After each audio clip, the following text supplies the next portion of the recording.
We've waited 10 freaking years to get the successor to the divisive Steam controller, and now it's here. The HORIPAD wireless for Steam is exactly the same. Oh, the touchpads aren't there. Well, everything else is the layout's different. So what makes this a Steam controller? I'm about to tell you. Inside the box, we have a quick start guide in Japanese. We have our very light controller, holy. And our dongle, which surprisingly enough is not a 2.4 gigahertz dongle, it's a Bluetooth dongle. More on that later. Also inside we have this 3-meter long cable. That's very long for a device like this. But that's because if you want to use this as an X input controller, you actually need to use it wired, because this is, strangely enough, a D input controller. If you don't know what X input and D input are, X input is the standard built around the Xbox 360 for interfacing with Xbox controllers to PC games to make it very easy for developers to use. D input has mostly gone out of style outside of a few controllers, but it does support gyroscope, which is a big feature that is carried over from the original Steam controller. Let's take a look at the controller itself before we get too deep into this. It's a pretty standard Xbox looking layout with asymmetrical sticks, face buttons, D-pad, but these extra buttons that have Steam specific functionality that we'll get to. We have our shoulder buttons and our triggers. Those feel bad. Wow, I have not used this controller before shooting this video. And this is shockingly both uncomfortable because it's very straight edges and cheap feeling. It feels very much like a 2003 controller where analog triggers weren't quite all the rage yet, where it's just a button press. Oh boy. All right, let's continue the exploration. I actually didn't want to react to the button feel, but it was so shockingly bad I had to. On the back are some paddles. Those feel okay. They're a little bit mushy. It feels pretty even across the whole button, and my fingers slide in quite nicely. I think that the shape of it is not bad at all. It's very light, which gives at least the illusion of cheapness. Wow, 182 grams. That's significantly lighter than a lot of the controllers that I've unboxed on this channel.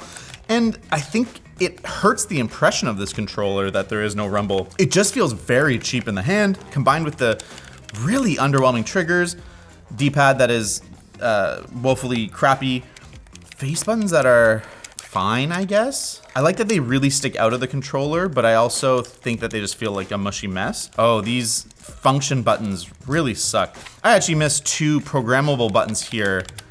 These are fine, they're like clicky buttons. I think that it is really poor placement, like that you really have to commit to pressing this, so it would not be a very good in-game function to assign. Yeah, this is a really poor feeling controller. It's not that the original Steam controller felt particularly premium. I like a lot of the ideas they were going for, but it has some of the worst build quality of a mainstream controller maybe ever. Like the seams on this are so horrible. So in that sense, the new one's better. I don't like the little mini buttons on this. Sticks feel about the same. I'd say they're like similar ballpark of quality. I think this looks like a nicer package, but it feels just as cheap in the hand, but at least it's not cutting into your palm on the sides. Hori has a long history of making controllers, and for a long time they made some of the best third-party controllers. I still have a PS1 controller that I love to use. It's a great, great, great controller. I can already tell you now, this is not gonna be a historic winner. Back to the back, we have 2 toggles, which change from a digital style response on the triggers to an analog style. The travel is so short, I don't really see a great purpose in this. I feel like there's not enough travel for it to be a good analog trigger. It kind of just is gonna be a digital button press. So for shooter people out there, that's fine. Shorter travel is desirable in a lot of ways. For everyone else, it's gonna be a really crappy one. And on the other side, we have a Steam mode and an X input mode. That basically toggles it to being a Bluetooth controller to wired. You might find that some games work better with X input rather than D input parsed through Steam input. So it's nice to have that capabilities, but the fact that it's wireless only through Bluetooth is a little bit puzzling in this day and age, especially when they include an adapter. This is a Bluetooth adapter, and presumably we'll have to test it, but you could connect other Bluetooth devices to it, so that's kind of a nice bonus, because these things, even the cheap ones, cost $10, so that's a cool little throw in. But what we've experienced is that Bluetooth generally has worse input latency than proprietary 2.4 gigahertz dongles. And so I'm curious to see if I can sense the input latency issues. But really, I think we should just try this on a computer and a Steam Deck after I tell you about our sponsor. Thanks to Icogni for sponsoring this video. Scam calls and emails are tricky now. You might not know you've been bamboozled until it's too late, leading to data breaches, not just to yourself, but accounts linked to you as well. Enter Icogni. They comb through a huge list of data brokers and request for your private information to be removed, proactively leading to possible reduction of cyber threats. Simply set it up through their intuitive dashboard, and Icogni will send you regular reports of data of what they removed for you. Head over to icogni.com/shortcircuit to use code ShortCircuit to get 60% off an annual plan today. One of the killer features of this controller is that it interfaces seamlessly with the Steam Deck. That means that even though this is plugged into your TV from across the room, you can wake it from sleep and you can control other functionality. Luckily, it also is very good in Steam Big Picture mode, and that's a little easier for us to capture. So we're gonna show you this functionality on the PC. Okay, connecting this controller isn't as simple as a regular wireless controller where there's a proprietary dongle, you turn it on and it works. You have to go through Microsoft's painfully annoying Bluetooth pairing process. I've had very bad experience with controllers, keeping them paired, having to unpair them, repair them. So I'm not super excited this is the experience you're gonna have with this controller. It's nice that in the Steam test, you have all the extra buttons that show up. We haven't even talked about that. Let's do that right now by going into Steam Big Picture. I can detect the input latency right now. Let's see what each of these buttons does. Our Steam button, that brings up the main menu. That's pretty cool, but if you pair a regular controller that has, an Xbox button or something similar, it does the exact same thing, so that's nifty. If you're having trouble with that, just disable the Xbox button in Windows and it'll work great in Big Picture. There's your tech tip. Quick menu 1, quick menu 2. Let me out. I wanna go home. Stop. Why are you doing this? Why can't I leave? Is this for real? On the top right, we have our menu button, which is gonna bring up kind of game-specific settings, so if you wanna uninstall a game. Bottom right, we have our quick settings. On the top left, we have our view button, which doesn't seem to do anything, but that makes sense. It's gonna be a more specific circumstance button. And then we have our pairing button. It's cool, I guess, and I think if you were playing on a Steam Deck connected to a TV, that'd be really useful. And I actually am using Steam Big Picture more and more. So I'm not against these buttons being here, but I've never had an issue with my 8BitDo 2C just hitting the center button to access that or assigning other buttons to that. The other secret buttons on this controller is, like the Steam Deck, the thumbsticks have little capacitive touchpads that you can use to turn on and off gyro, which is pretty nifty, and I guess makes this more of a Steam-friendly package. I'm not a huge gyro aimer, but I think in the purpose of giving the best full impression of this controller, I'll have to mess around with that a little bit. Let's see if it's working. Seems a little bit jittery, but to be honest, I don't have that much experience looking at this screen in particular, so I don't know if it's always this jittery. That's pretty stationary. It's mostly me that's jittery then. Going into Gamepad Tester, you'll have to switch to X input in order to be able to actually test the joysticks properly without just measuring based on the numbers it gives you.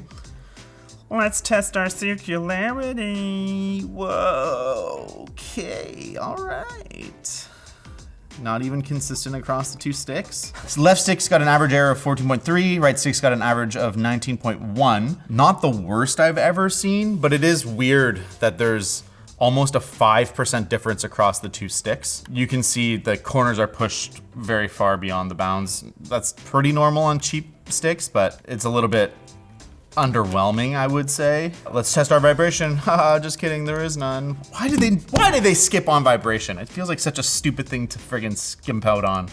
Not happy. This is all theoretical testing. Let's see, maybe in-game this thing is really awesome. Oh, there should be software for this too, right? It is the right software. HORIPAD for Steam. Yes. I am connected. You're not connected via cable. Shut the f up. I'm connected, but that shouldn't matter. I'm connected. That's really annoying. I am connected to this computer, and you guys saw me do this testing, so we know that it's working. But unless I switch all the way to X input, it's not gonna let me do this, or it's just not gonna work. Is this just really bad software? While this is restarting, this is clearly for a headphone jack that is not there. And that's just another disappointment piling up on a big pile of real underwhelming controller. This controller is connected to this computer because I can control Steam, but the Hori software, which we have confirmed is the correct software, is not detecting this controller. To be fair to them, this is the Japanese version of it and presumably the English speaking language software. So maybe there's some disconnect there, but... Oh, it connected! Can you come over here and tell me if these sticks feel like they're different weights to you? Maybe the left is a little harder to push. That's how I felt too. Yeah, but it's pretty subtle. But it does feel a little different. Yeah. We've swapped over to X input mode and it doesn't seem like we have drift issues. I'm not sure if it's carrying over that dead zone. There definitely is like a decent sized dead zone. It might be 30%. So it could be doing that, or it does its own little calibration for X input that is a little bit better. It's hard to tell. Either way, it's a really imprecise stick. Would not recommend for anything that you need precision for. This controller would be fine if you're playing like a character action game. I think the face buttons feel acceptable. And the build quality is okay. It feels too cheap because it's light. But none of the buttons feel great. The sticks are really imprecise. These triggers suck. At least it's really cheap, right? It's $60. This thing is not a cheap controller. And in a world where there is excellent $30 to $50 controllers, it's really impossible to recommend this controller, even for its unique features that might be attractive. If you really, really want gyro, I would recommend jumping up to a Vader 4. It's a little bit more expensive, but it's an excellent controller and it's got good gyro. There is other options, but finding one that does PC gyro for cheap is a little bit harder. But if you're looking for just an all-round gaming controller, 8BitDo 2C, baby, that thing freaking rocks. $30. And it gets you most of the in-game functionality that this controller does, minus gyro and the few extra buttons. But for a lot of people, I don't think that's gonna matter. Really disappointing, because we've waited 10 years for the sequel to the Steam controller, and though this is not a Steam product, they have put their name on this thing, and it's an all-round disappointment. Steam, do better. Hori, do better. Everybody, keep watching more short circuits. That's what you want to do. Why don't you check out our most recent unboxing of the Apex 4, a much better controller that's more expensive, but we offer some pretty good alternatives right at the end.